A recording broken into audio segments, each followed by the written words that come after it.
here in impoverished South Carolina.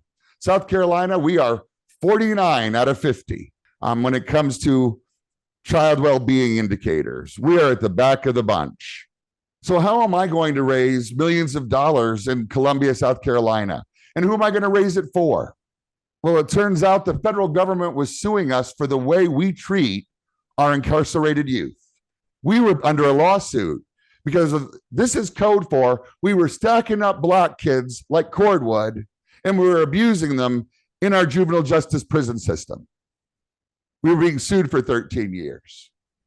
Well, there was a new administration that came in, and we understood that after this program became so amazing, that juvenile justice in South Carolina improved so dramatically that kids felt safer in the community behind the fence than they did in their own homes. And we had to do something to reduce recidivism. We had to get children out of prison, back into their homes where they were on a trajectory of success. So a small nonprofit was formed called Friends of Juvenile Justice.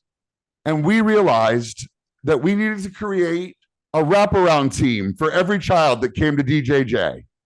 Every child that came in got a wraparound team. Now, this took money. They got a therapist. They got a clergyman. They got a school principal. They got a social worker. They got a family member. And for every single child that comes into DJJ, they have a wraparound team that considers that child's reentry back into our community. The minute they come into our program, a plan is developed that ensures their success when they complete their term. But we don't got no money. So here's what we did.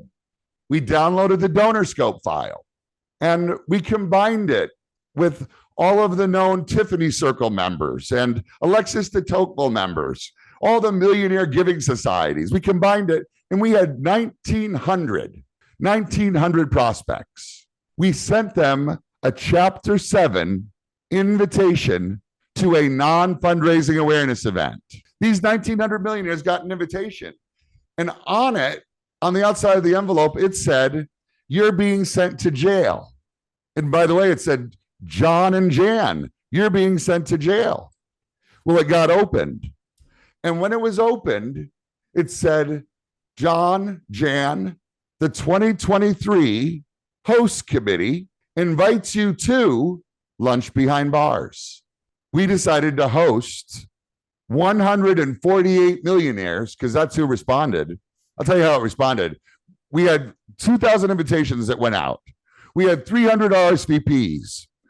300 RSVPs, 220 of them were in the positive. Of those 220, 140 millionaires joined us.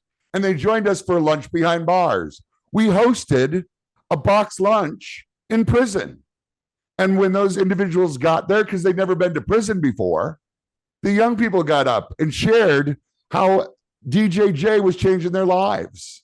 I got up and said, "Friends, it's our responsibility to receive these children back in the community."